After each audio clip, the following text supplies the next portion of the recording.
આજના સમયમાં પોલીસ પ્રત્યે શંકાની દ્વેષ્ટથી જોઈ શકની લાગણી ધરાવતા લોકોને પોલીસની સેવાકીય પ્રવૃત્તિઓ અને સમાજ પ્રત્યેની કામગીરીની ભાગ્યે જ કોઈ નોંધ લેતા હશે, ત્યારે મંદબુદ્ધિ ધરાવતા લોકો કે જેમને દુનિયાની કાંઈ પડી નથી એવા લોકો સાથે આજે રાપર પોલીસે નવરાત્રિ મહોત્સવનો પ્રારંભ કર્યો અને એક મંદબુદ્ધિ યુવક કેયોર મહેતાના જન્મદિવસની ઉજવણી કરી હતી.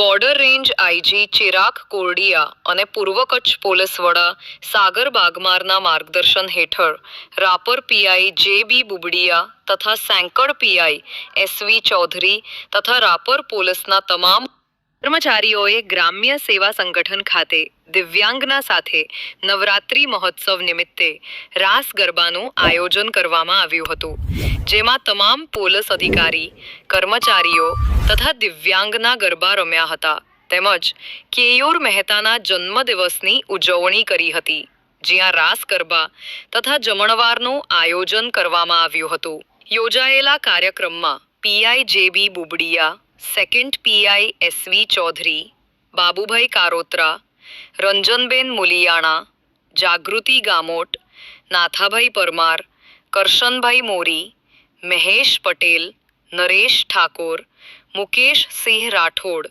ઉર્વશી સોલંકી, વર્ષા કોલી, વિક્રમ દેસાઈ, ડી.કે. ચૌધરી, રાજેશસિંહ યાદવ, નાથાભાઈ પરમાર, હેતલ ધોળકિયા, પિંકલબેન દેસાઈ, કિરણ બારોટ તથા તમામ સ્ટાફ ઉપસ્થિત